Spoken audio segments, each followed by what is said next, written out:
السلام علیکم. ہماری پوری کوشش ہے کہ ہم آپ کی تفریح طبع کے لیے مختلف پروگرام آپ کے سامنے لے کر آئیں. کام ہے میرا تغیر، نام ہے میرا شباب، میرا نعرہ انقلاب و انقلاب و انقلاب. جوش ملیح آبادی اردو ادب کا ایک روشن ستارہ، ایک بہت اہم نام ہے.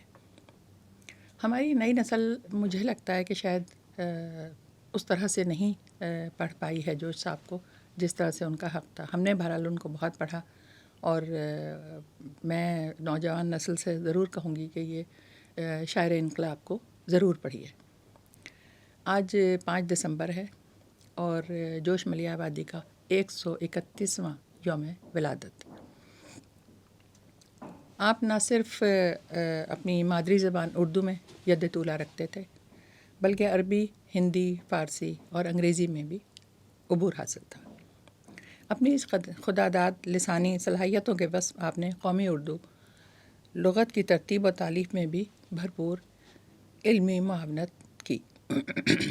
آج اس حوالے سے جوش صاحب کے خاندان کے ایک انتہائی قریبی فرد سے آپ کی ملاقات کروائیں گے اور ان سے جوش صاحب کے زندگی کے بارے میں کچھ گفتگو کریں گے، اور ساتھ ہی ساتھ یہ جو ان کے یوم ولادت کے ہونے والی تقریب ہے اس کے بارے میں بھی آپ کو معلومات دیں گے. یہ ہیں فرخ جمال، جو جوش ملیح آبادی کی اکلوتی بیٹی سیدہ خاتون کے بیٹے اور جوش صاحب کے نواسے اور جوش ادبی فاؤنڈیشن کے سربراہ ہیں. ان کی تنظیم ہر سال جوش صاحب کے یوم ولادت اور یوم وفات پر مختلف تقاریب کا اہتمام کرتی ہے. فرخ جمال صاحب خود بھی ایک مصنف ہیں. آئیے فرخ جمال سے بات چیت کا آغاز کرتے ہیں. السلام علیکم فرخ صاحب، بہت بہت شکریہ آپ کا. آپ آج کل اتنا مصروف ہیں اور میں جانتی ہوں کہ اس مصروفیت میں آپ نے بہت مشکل سے وقت نکالا ہے. آپ کا بہت شکریہ. بہت نوازش آپ لوگوں نے مدعو کیا مجھے، اور اتنے بڑے شاعر کو اب میں سمجھتا ہوں کہ علامہ اقبال کے بعد اگر کوئی بہت بڑا فلاسفر پیدا ہوا وہ تو جوش ملیح آبادی. ٹھیک بات. اچھا، پہلے ہم تھوڑی سی گفتگو کریں گے آپ کے بچپن کے حوالے سے، آپ کے اس رشتے کے حوالے سے. آپ جوش ملیح آبادی کے نواسے ہیں، تو آپ اس پہچان کو کیسا محسوس کرتے ہیں؟ مجھے بڑا فخر ہے. میں تو ان کے ساتھ بچپن سے ہے رہا. بہت چھوٹا تھا تو وہ اپنے ساتھ ہی رکھتے تھے مجھے، اور مجھے میری یہ بڑی خوش قسمتی ہے کہ اپنے نواسے نواسیوں پوتے پوتیوں سب میں سب سے زیادہ مجھے چاہا. بہت زیادہ پیار کرتے تھے. میں تو ان کی چھاتی پہ سو جاتا تھا ایک چھوٹا تھا جب. گھر کی کوئی باتیں آپ کے ذہن میں یا ادبی ماحول کیسا تھا، اس کی تفصیل بالکل. بتائیے. دیکھیے، ہم نے تو جب ہوش سنبھالا تو اپنے جو ہم نے وہ شاعری کی گھن گرج جو تھی نا وہ سنی جوش صاحب کی. پھر جو لوگ آتے تھے ان کے پاس وہاں، جب جوش صاحب کراچی میں رہے تو وہ کراچی میں جو گھر تھا ان کا، تو اس میں جو بڑی ادبی ماحول تھا. شاعر آ رہے ہیں، ادیب آ رہے ہیں، بہت سارے لوگ آتے تھے، فنکار آتے تھے. جو آرٹسٹ ہیں وہ جوش صاحب کے بڑے عقیدت مند تھے. اسی طرح پھر شاعروں کا اور ادیبوں کا جو ملنا جلنا، یہاں تک کہ کچھ ایسے بھی تھے جو پیر صاحب، پیر بابا ذہین شاہ تاجی، ان کو بھی ہم نے دیکھا اپنے بچپن میں. ہمارے گھر آیا کرتے تھے. پھر ہم ان کے جوش صاحب ان کے آستانے پہ بھی جاتے تھے. ان کے ساتھ ان کا تھا. جوش صاحب کسی پیری مریدی کے قائل نہیں تھے، لیکن وہ یہ دیکھتے تھے کہ جس کے پاس علم ہے، یہاں جیسے پیر نصیر الدین نصیر، ان سے وہ تھے کہ یہ علم ہے اس کے پاس. اور ان کی بہت سی شاعری میں انہوں نے اصلاح دی، فارسی کی بھی اور دوسری اردو شاعری میں. جو پیر صاحب آتے تھے ان کے گھر ہمارے یہاں اسلام آباد میں. تو یہ سلسلہ رہا. ہم نے بڑا ماحول دیکھا اس وقت. آپ کے خاندان میں کوئی جوش صاحب کی عادت، قول یا رویہ ایسا ہے جو آج تک موجود ہے؟ نہیں، میں فالو نہیں کر سکا آپ کا سوال. ان کی کوئی عادت ایسی، کوئی ان کی بات، کوئی رویہ ایسا کہ جو آج تک آپ کے خاندان میں فالو کیا جاتا ہے؟ میرے خیال سے سبھی کرتے ہیں، لیکن میں زیادہ کرتا ہوں اس لیے کہ میں ان کے زیادہ کوئی خاص بات؟ ایک خاص بہت ساری چیزیں ان کے اندر، مطلب وہ ایک تو جھوٹ نہیں بولنے کے وہ تلقین کرتے تھے، جھوٹ، منافقت، اور ان چیزوں سے وہ ہمیں ہمیشہ روکا انہوں نے. اور وہ چیزیں آج ہم سمجھتے ہیں کہ جوش صاحب جیسا وزادار آدمی جو ہے وہ کہاں پیدا ہوتے ہیں. بالکل صحیح. جوش صاحب نے کہا تھا کہ بہت جی خوش آئے اے ہم نشیں کل جوش سے مل کر، ابھی اگلی شرافت کے نمونے پائے جاتے ہیں. تو وہ اگلی شرافت کے نمونے تو اب نایاب ہو چکے ہیں. بالکل صحیح کہہ رہے ہیں، صحیح کہہ رہے ہیں. آپ کیا سمجھتے ہیں آج کے نوجوان کو جوش صاحب کو کیوں پڑھنا چاہیے؟ اس لیے کہ میں سمجھتا ہوں کہ جوش صاحب نے جو پوری دنیا کو پیغام بھیجا، اور وہ تھا انسان دوستی، احترام آدمیت، عظمت آدمی. یہ ان کا درس جو ہے، جس پہ یہ فلم بنی ہے، جس پہ ہم اب شو کریں گے 20 دسمبر کو، ایک تارا. اور اس کو وہ بنانے میں دیکھیے کہ جوش صاحب کے عقیدت مند کہاں کہاں ہیں. کینیڈا میں مقیم ہے سید اقبال حیدر، وہ اس کے ایگزیکٹو پروڈیوسر ہیں اس فلم کے، ڈاکومنٹری کے. اچھا. اور اس کے ڈائریکٹر ہیں فہیم حامد علی، وہ بھی کینیڈا میں رہتے ہیں. تو یہ لوگ دیکھیے، اب جیسے اقبال حیدر صاحب نے کراچی میں ایوان جوش بھی قائم کیا، 2023 میں اس کا افتتاح کیا. تو یہ وہ لوگ دیوانے لوگ ہیں. اس دور میں کون کرتا ہے جی؟ صحیح ہے. عقیدت ہے ان کی. وہ تو بلکہ اقبال صاحب تو کہتے ہیں میرا نام بھی کہیں کوٹ نہ کریں، میں تو ان کا پرستار ہوں، ان کا خدمت گار ہوں. بالکل بالکل. تو جب تک کراچی میں جوش صاحب تھے تو وہ آیا کرتے تھے، پھر وہ چلے گئے تھے، وہاں ان کا بزنس ہو گیا تھا اقبال حیدر صاحب کا. تو اسی طرح اب دیکھیے کہ جو اس وقت جوش صاحب نے کبھی کسی کو شاگرد نہیں بنایا، لیکن ایک ہی شاگرد بنا ان کا پوری دنیا زندگی میں، وہ تھے ڈاکٹر ہلال نقوی، جو اس وقت کراچی میں ہیں. اچھا. وہ اپنی شاعری بھول گئے ڈاکٹر صاحب. وہ شاعر بھی ہیں، مرثیہ نگار بھی ہیں. وہ ڈیووٹیڈ ہیں. وہ جوش صاحب کے لیے کام کر رہے ہیں. صحت کی خرابی کے باوجود انہوں نے ان کا پورا کلام یکجا کیا، اور اس کو جو ان کی کتاب پہلے آئی تھی روح ادب سے لے کے محراب و مضراب تک، سارا کلام انہوں نے یکجا کر کے 3 جلدوں میں کلیات جوش 2 سال پہلے منظر عام پہ آئی، اور اب تک وہ کام کر رہے ہیں. یہ بڑا کام ہے ان کا، بڑی ریسرچ ہے. تو یہ سارے ہیں، ہم نے تو ان سب چیزوں کو دیکھ رہے ہیں ہم کہ ہمارے خاندان میں کوئی ایسا نہیں کہ اس طرف توجہ دیتا. جو کچھ مجھ سے ہو رہا ہے وہ میں کر رہا ہوں. آپ کے بہن بھائیوں میں اور کوئی اس طرف نہیں ہے؟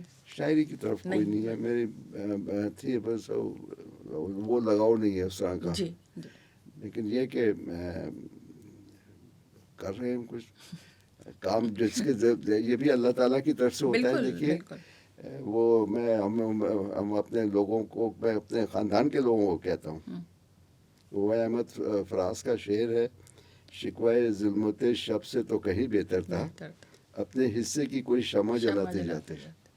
تو ہم اپنے حصے کی بحسب مقدور کوشش تو کر رہے ہیں، کوئی شمع جلا رہے ہیں.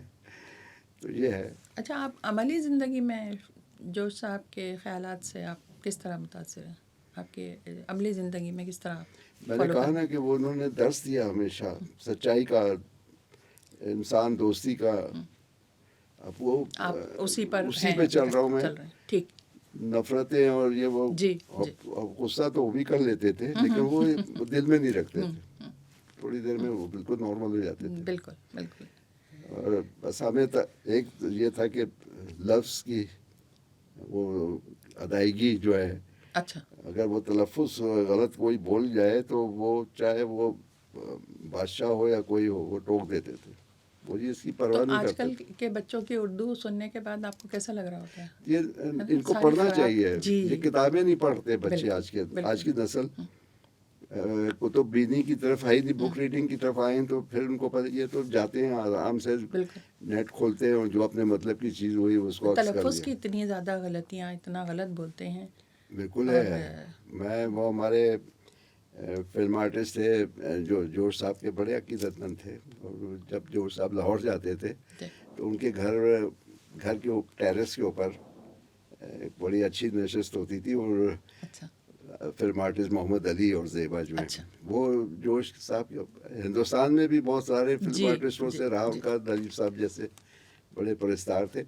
تو وہ جوش صاحب کے انتقال کے بعد میں اکثر جاتا تھا ان کے گھر لاہور، تو وہ مجھ سے کہتے تھے کہ دیکھو اب ہمیں ٹوکنے والا کوئی نہیں رہا، ہمارے لفظوں کو اور ہماری تلفظ کو درست کرنے والے نہیں رہے. صحیح بات. تو یہ اب ہے، تو وہ نہ جھوٹ بولتا تھا، نہ غیبت کرتا تھا، نہ غلط بات کرتا تھا کسی سے، سچا آدمی تھا وہ. پھر ایک واقعہ سنایا، انہوں نے کہا کہ جوش صاحب کو قوالیاں سننے کا شوق تھا، وہ بھی امیر خسرو کا کلام سنا کرتے تھے. تو وہ پھر لے گئے، کہتے ہیں میں نے ان کو کہا کہ میرے دادا جی کا عرس ہے، تو میں نے ان کو دعوت دی جوش صاحب کو کہ یہاں قوالی ہوگی اور محفل سماع ہوگی تو آپ ضرور آئیے. کہنے کہ وہ آ گئے. جب دربار میں داخل ہونے لگے کہ میں نے کہا جوش صاحب سر میں ٹوپی رکھ لیجیے. کہنے کہ وہ کیوں؟ کہنے کہ یہ دربار میں جانے کے آداب ہیں. انہوں نے کہا کبھی ہم نے نظام دکن کے دربار میں نہیں رکھی تھی سر پہ ٹوپی، تو یہاں کیا رکھیں گے؟ تو انہوں نے قائل کر لیا پیر صاحب نے. کہتے ہیں میں نے ان کو کہا کہ جوش صاحب وہ امیروں کا دربار تھا، یہ فقیروں کا دربار. اچھا. کہنے کہ مان گئے جوش صاحب، سر پہ ٹوپی رکھی اور پھر بہت دیر تک وہاں پہ بیٹھے رہے.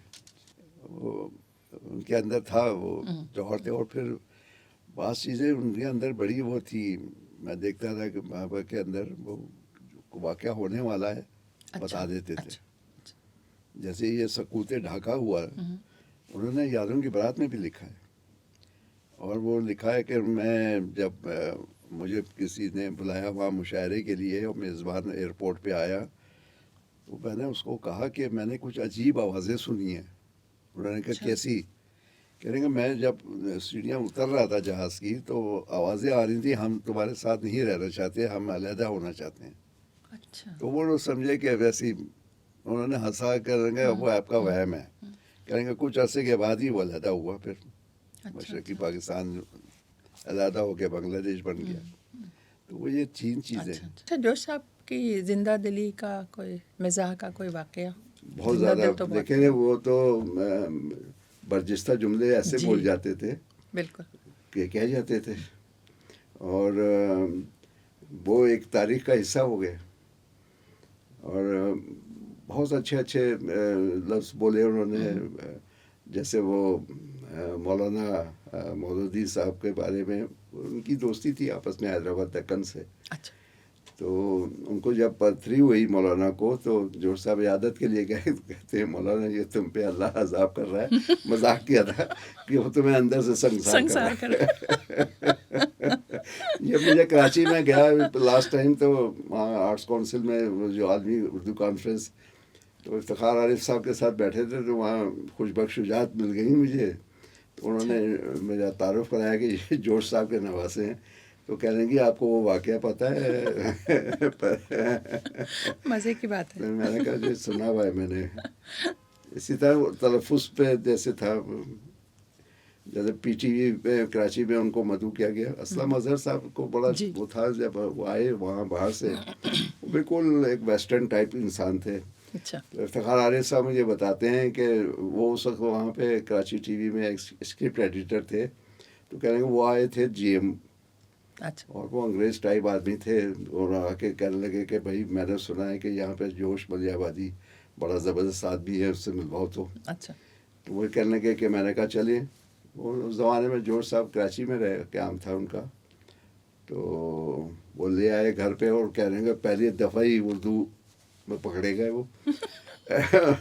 انہوں نے جوش صاحب سے پوچھا کہ آپ کے مزاج کیسے ہیں؟ انہوں نے کہا میرا مزاج ایک ہی ہے اور وہ ٹھیک ہے. آپ نے جمع میں پوچھا ہے کیسے ہیں، تو ایک ہی ہے. اس کے بعد پھر دوسرا لفظ انہوں نے کہا کہ ہمارے وہاں کراچی ٹی وی میں مشاعرہ ہو رہا ہے، ہم گاڑی آپ کو پک بھی کرے گی اور ہم آپ کو واپس چھوڑنے بھی جائے گی گاڑی. تو کہنے کہ بھائی چھوڑے تو کتے جاتے ہیں مجھے تم گھر پہنچا دینا. تو اس طرح کے وہ لفظ پکڑ لیتے تھے لوگوں کے. بالکل.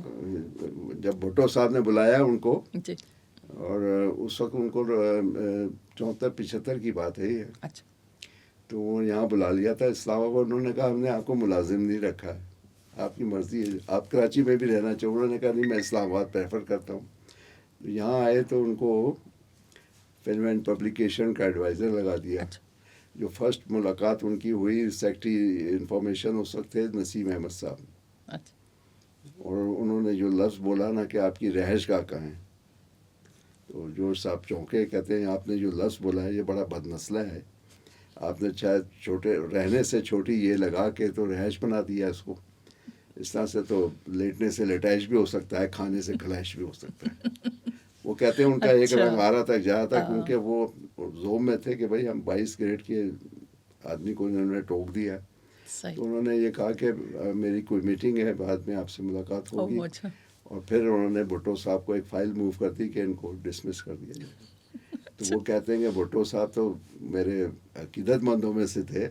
انہوں نے یہ کیا کہ میرا ٹرانسفر جو ہے منسٹری ایجوکیشن کر دیا. اچھا. اور وہاں پہ کہتے ہیں مجھے قدرت اللہ شاہ جیسا آدمی ملا جو میری مزاج کے مطابق تھا. بالکل بالکل بالکل. یہ چیز تھی. اچھا، آپ کو لگتا ہے کہ سوشل میڈیا نے جو ہے وہ شاعری کو کیا کیا ہے، قدر و منزلت میں اس کے اضافہ کیا ہے، کمی کی ہے؟ اب تو بڑی عجیب وہ چل رہی ہے، ہر آدمی اپنے کو شاعر کہہ رہا ہے، ہر آدمی اپنے آپ کو دانشور کہہ رہا ہے. وہ چیزیں نہیں ہیں جو ہونی چاہیے.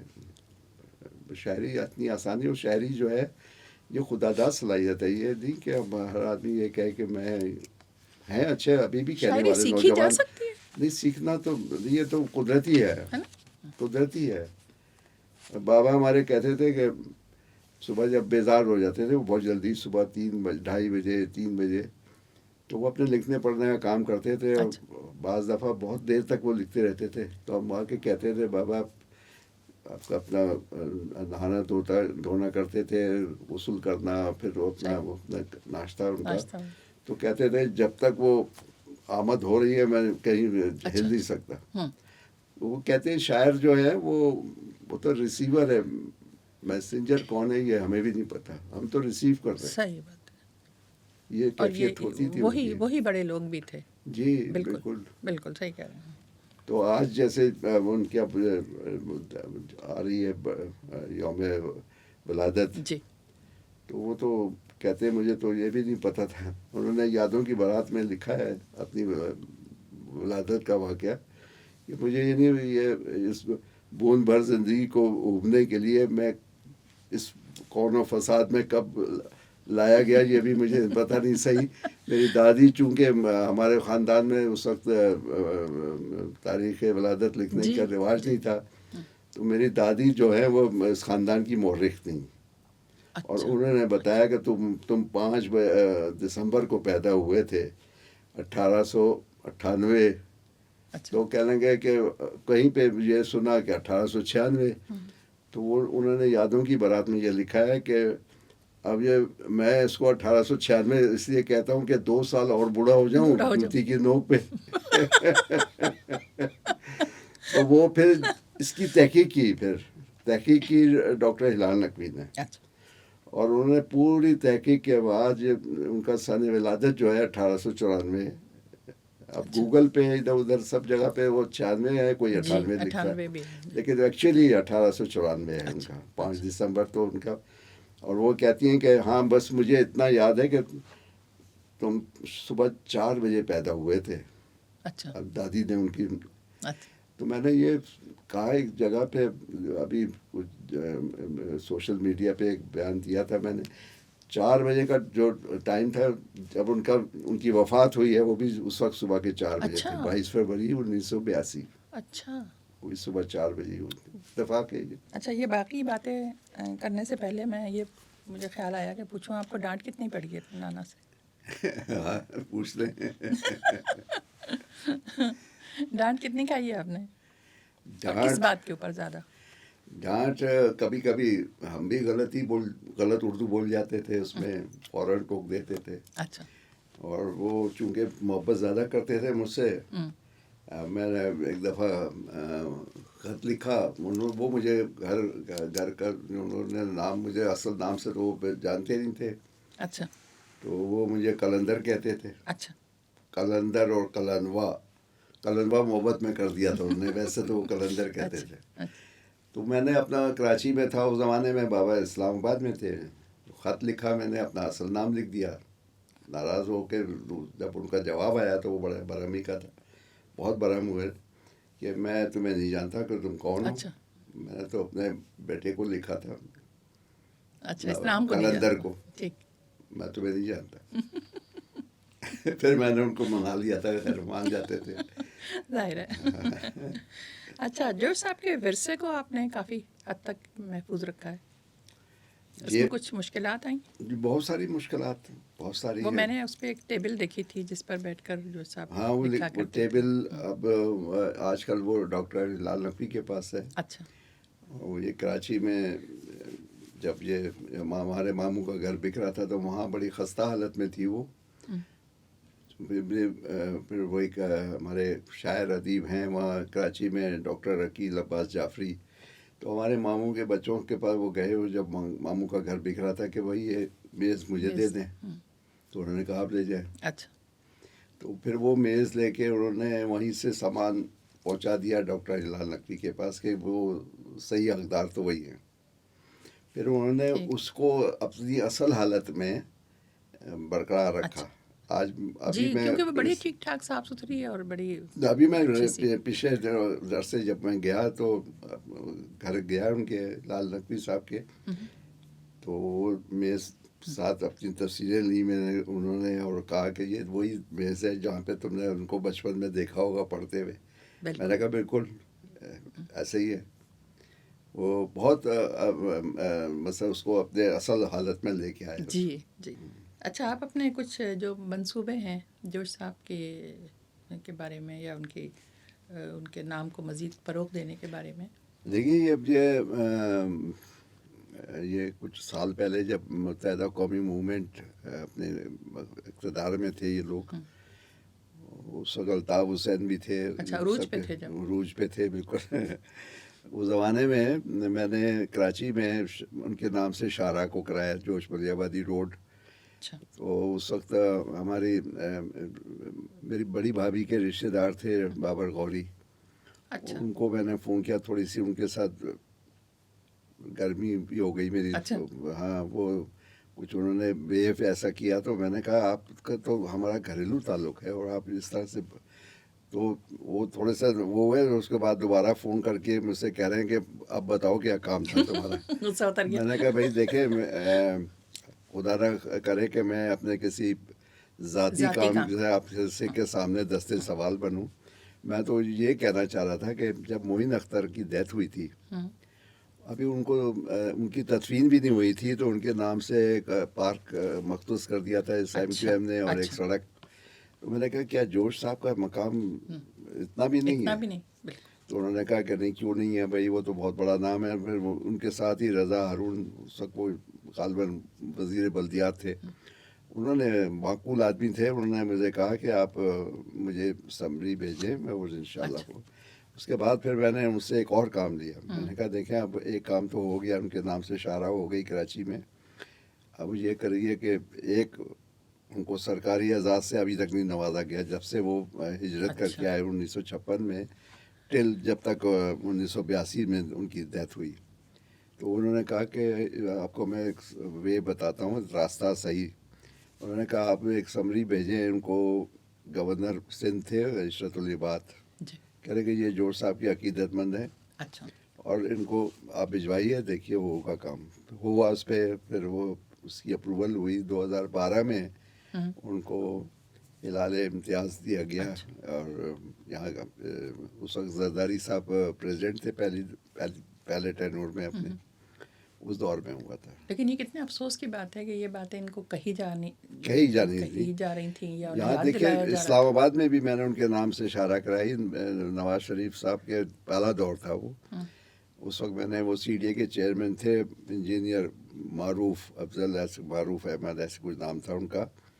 وہ دیکھے تو وہ پھر ان کی گورنمنٹ ختم ہوئی تو وہ پروسیس رک گیا, آہستہ ہو گیا. پھر دوبارہ جب میں نے اس میں بہت کوششیں کی اور سی ڈی اے کے خاصے بڑے جو بالا حکام ہیں ان سب تک میں گیا کہ دیکھیں یہ بڑا المیہ ہے کہ یہاں پہ ان کے شاگردوں کے نام پہ سڑک ہے اور جوش صاحب کو کوئی نہیں پوچھ رہا. تو میں نے کہا یہ جوش دشمنی کب تک رہے گی. تو جیسے وہ مولانا کوثر نیازی صاحب نے جوش صاحب جس وقت اس میں اپنی زندگی کی اور موت کی آخری اس میں تھے اور پولی کلینک اسلام آباد میں ایڈمٹ تھے تو کچھ اخباروں نے خبر اڑا دی کہ جوش صاحب تو پاکستان چھوڑ کے ہندوستان چلے گئے آخری وقت میں. تو مولانا نے ایک جنگ میں لکھا کرتے تھے کالم, اس کی ایڈنگ دی تھی کہ جوش کی جان بخشی کب ہوگی. تو وہ جوش کی جان بخشی اب تک نہیں ہوئی ہے. تو انہوں نے کہا کہ وہ اس وقت ہاسپٹل میں ہیں اور آپ لوگ کہہ رہے ہیں کہ وہ ہندوستان چلے گئے. بڑے عجیب دور سے گزرے ہیں. پھر 2 ماشاء اللہ کا دور ان کا بڑا اذیت ناک تھا ان کے لیے. اچھا, آپ نے ایک تنظیم بنائی ہے جوش ادبی فاؤنڈیشن کے نام سے, اس کے حوالے سے بتائیے کب بنائی؟ جی جب جوش صاحب کی ڈیتھ ہوئی تھی اس کے بعد ایک تنظیم اور بنی تھی جوش میموریل کمیٹی. اچھا, اس میں ہماری ماموں کی بیٹی بھی تھی, میں بھی تھا اس میں. مولانا کوثر نیازی اس وقت سرپرست تھے. پھر مولانا نے کہا کہ یار ہم جاتا تھا میں ان کے پاس, ایک ڈاکٹر غضنفر مہدی صاحب تھے یہاں پہ ابھی بھی ہیں وہ اس وقت, اور میں دونوں کہہ لیں کہ یہ جوش میموریل کمیٹی تو فعال نہیں رہی, کوئی کام ہی نہیں کر رہے, تو آپ ایک تنظیم اور بنا لو. تو پھر ہم نے جوش ادبی فاؤنڈیشن بنائی تھی. اس وقت بھی مولانا کوثر نیازی اس کے سرپرست تھے.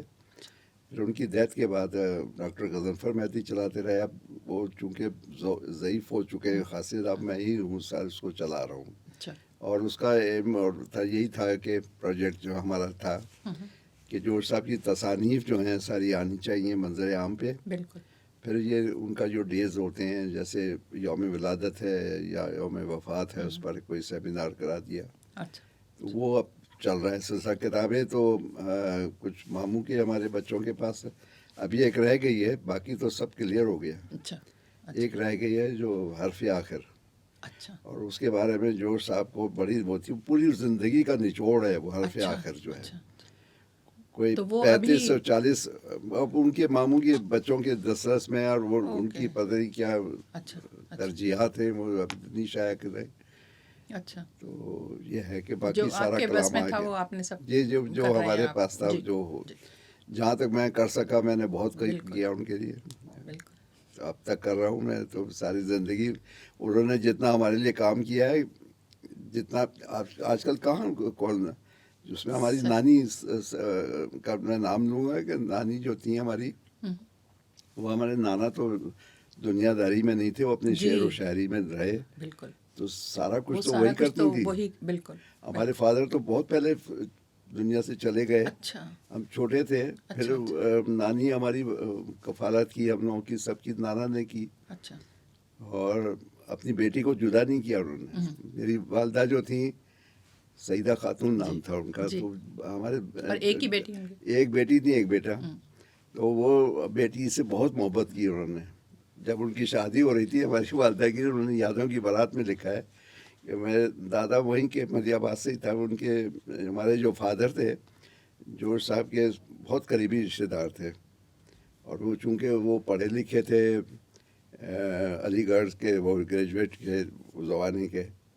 تو بابا کہتے تھے میں کسی جاہل کے ہاتھ نہیں دوں گا اپنی بیٹی. تو وہ پڑھے لکھے تھے, شاعر بھی تھے. پھر انہوں نے اپنے دادا سے یہ کہا ہمارے کہ میں اس شرط پہ یہ شادی کروں گا کہ بیٹی کو میں جدا نہیں کروں گا اپنے سے. انہوں نے کہا ٹھیک ہے آپ کا, ہمیں منظور. اور پھر آخر وقت تک رکھا اپنے ساتھ. تو یہ یہ ہے کہ مجھے بتاتی ہے، لاسٹ ٹائم میں گیا، وہ ایک بہت بڑی دانشور ہیں، خطیب، اتنی زبردست، اور جوڑ صاحب نے ان کو تحریر کی شہزادی کا لقب دیا تھا، ڈاکٹر عالیہ امام. جی جی جی. بہت بڑا اچھا نام ہے ان کا. اچھا. اور بہت تصانیف ہیں ان کی، جوڑ صاحب پہ بھی لکھی انہوں نے.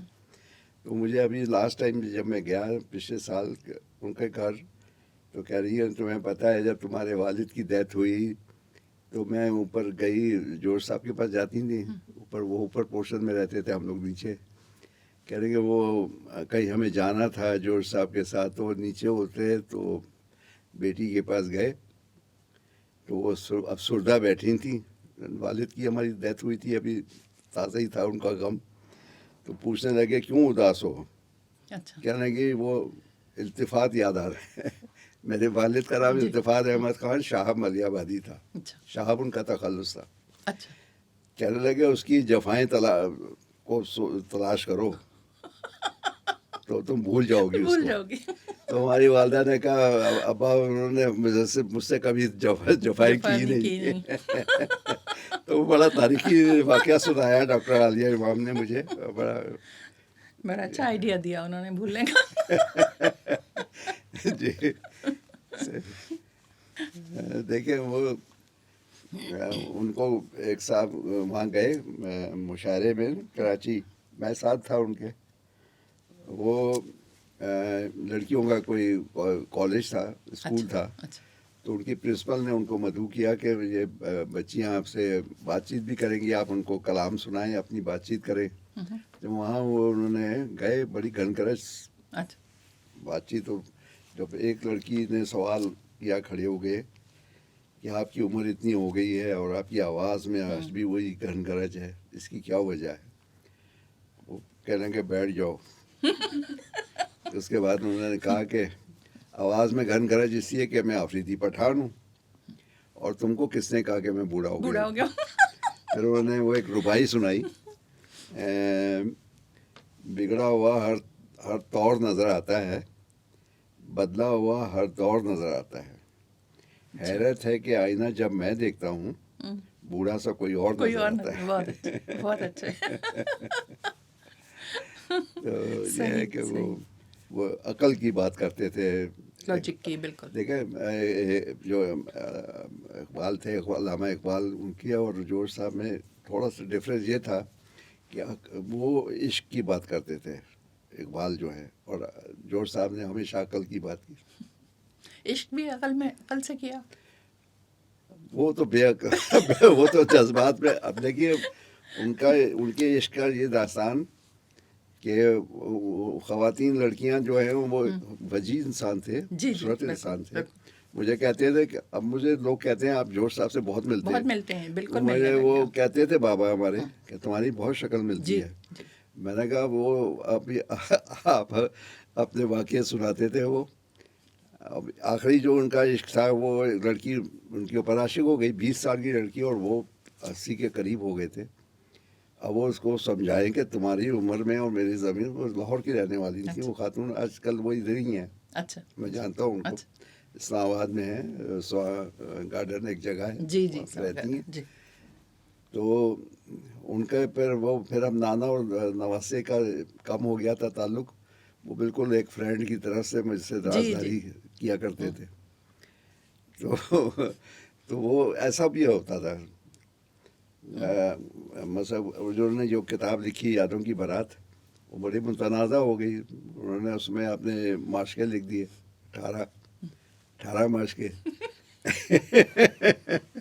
اچھا اور یہ وہ تھے جو لکھ دیے. ہاں لکھ دیے.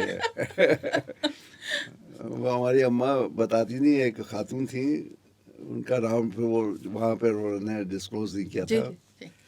تو وہ ہمارے گھر آتی تھیں کراچی بھی. جب جوڑ صاحب کی ڈیتھ ہوئی ہے تو آئی تھیں افسوس کرنے. تو ہم نے ان کو بڑھاپے میں دیکھا تھا. تو میں اپنے والدہ سے کہتا تھا کہ یہ تو واقعی بہت ہنسی. کہتے ہیں ہم نے تو ان کو جوانی میں دیکھا ہے نا. میرڈ تھیں، اس کے بعد ان کا جوڑ صاحب کی طرف رغبت ہو گئی. اور ہماری نانی جو ہیں وہ پتہ چل گیا تھا کہ یہ گڑبڑ کر رہے ہیں کچھ. انہیں ہر دفعہ پتہ چل جاتا ہوگا ویسے. تو وہ گھر پہ کسی کے اس کے گھر بیٹھے تھے تو ہماری نانی نے چھاپا مارا وہاں پہ. اچھا. تو وہ یادوں کی بارات میں لکھ دیا انہوں نے کہا میں اس نے مجھے کوٹری میں چھپا دیا. فلمی سین اس میں اور سانس نہیں آتی تھی, اور اگر وہ میری بیوی 2 منٹ اور وہاں پہ کھڑی رہتی تو میں مر جاتا. یہ لکھا ہے انہوں نے. اور اس خاتون سے اتنا ان کا وہ چلا سلسلہ کہ وہ دریا میں کود گئی کسی ناراضگی کے وجہ سے. جورج صاحب بھی کود کے اس کو نکال کے لائے وہاں سے, اور پھر ایک نظم لکھ دی, تو اگر واپس نہ آتی, اس کا عنوان ہے. تھوڑی سی سنائیے. وہ نہیں, پورا یاد نہیں ہے مجھے, تھوڑی سی جتنی یاد ہے. کہ تو اگر واپس نہیں آتی تو حشر تک دعا اٹھتا دل داغدار سے, اس طرح سے ہے. اور وہ اپنے پیار محبت میں لکھ گئے تھے. لیکن وہ اپنے اس طرح کے شعر ہیں بہت سارے. آپ جیسے عقل کی بات اگر کرتے ہیں وہ کہتے ہیں کہ عالم کا دیا ہوا گمان بد بھی جاہل کے عطا کردہ علم سے بہتر. اچھا جی, یقین سے بہتر. وہ ربائی تھی. آخری مصرع شعر یاد رہ گیا مجھے کہ عالم کا دیا ہوا گمان بد بھی جاہل کے عطا کردہ یقین سے بہتر. اچھا ٹھیک. وہ عقل کی بات کرتے تھے. لیکن کوئی عشقیہ تو شعر سنائیے. وہ بہت سارے ہیں ان کے. دیکھیں فلم کے لیے لکھا تھا انہوں نے آگ کا دریا میں. ابھی جو فلم اب چلے گی اس میں بھی ہے. وہ نئی لڑکی ہے ناپا کی, اس نے اس کے اوپر پکچرائز ہوا ہے. وہ اس فلم میں کسی اور نے پر پکچرائز ہوا تھا وہاں پہ فلم کے لیے. وہ تھا کہ رات آئی تو ساقی نے بڑی دھوم مچا دی, پلکوں کی گھنی چھاؤں میں آنکھوں سے پلا دی. وہ اس وقت کی سنگر تھی نسیم بیگم, اس نے گایا تھا. اب مجھے یہاں پہ دوسری لڑکی نے گایا وہیں پہ گانا. اس لڑکی نے اچھا ڈانس وغیرہ. ڈانس کے بارے میں جورج صاحب کا دیکھیں کیا وہ آج بھی اس کو رقص کو کئی کوٹ کرتے ہیں. ان کا جملہ آزا کی شاعری. اچھا جورج صاحب نے کہا تھا. ہاں, وہ ضیاء محی الدین جو ہے جی, وہ بھی افتخار عارف صاحب لے کے آئے تھے ان کو وہاں پہ کراچی میں ان کے گھر. میں ان کے ساتھ تھا. وہ جب اوپر پوسٹر میں لے کے گئے تو ضیاء صاحب نے کہا جورج صاحب سے کہ وہ ہم آپ کو اپنے پروگرام میں مدعو کرنا چاہ رہا ہوں. اور پھر وہ پھنس گئے تھے. وہ ایک جملہ کہہ دیا انہوں نے کہ 10 منٹ انٹرویو ہوگا آپ کا. کہنے لگے آ گئے پنجاب میں, یہ 10 منٹ کیا ہوتا ہے, یا تو کہو 1 منٹ یا کہو 10 منٹ. تو انہوں نے بڑے زور کا کہکا لگایا. کہتے ہیں وہ ہمارے زبان پہ چڑھے ہوئے ہیں یہ لفظ. تو انہوں نے اپنے پروگرام میں لے گئے تھے ضیاء محی الدین شو میں.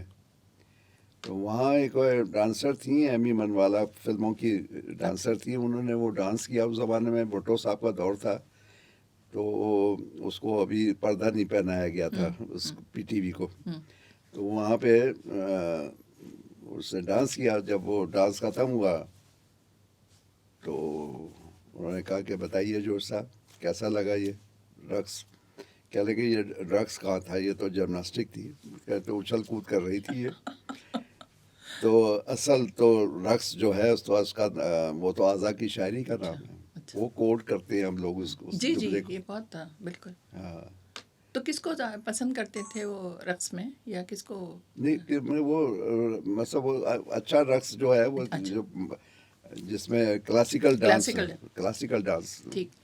آپ کا بہت بہت شکریہ, آپ نے اتنا ٹائم دیا. اور آپ جو ہیں ماشاء اللہ سے ان کے لیے صدقہ جاریہ کے طور پہ ہیں. اور دیکھیے اللہ تعالیٰ کی طرف سے ہے. اللہ تعالیٰ چنتا ہے ایسے جس سے کوئی کام لینا ہو. اتنا بڑا نام ہے جورج صاحب کا, اتنا بڑا فلاسفر, اتنا بڑا احترام آدمیت دینے والا. بالکل صحیح. کہ وہ کہتے ہیں کہ کوئی حد ہی نہیں اس سے احترام آدمیت کی. بدی کرتا ہے دشمن اور ہم شرمائے جاتے ہیں. جورج صاحب تو یہ کہتے ہیں. واہ. تو اب میں آخر میں ان کا ایک شعر کوٹ کروں گا کہ پتہ لگے کہ وہ اپنے آپ کو حافظ و خیام کہتے تھے کہ ادب کر اس خراباتی کا جس کو جوش کہتے ہیں, کہ یہ اپنی صدی کا حافظ و خیام ہے ساقی. واہ. تو واقعی یہ واقعی بات درست ہے بالکل. کہ جوش جیسا شاعر صدیوں میں پیدا ہوتا ہے. اور مجھے لگتا ہے ابھی اور تھوڑا سا وقت گزرے گا تو لوگوں کو جی ہاں، ابھی یہ پتہ چلے گا اب اور دیکھیے پہچان کہ ہوگی.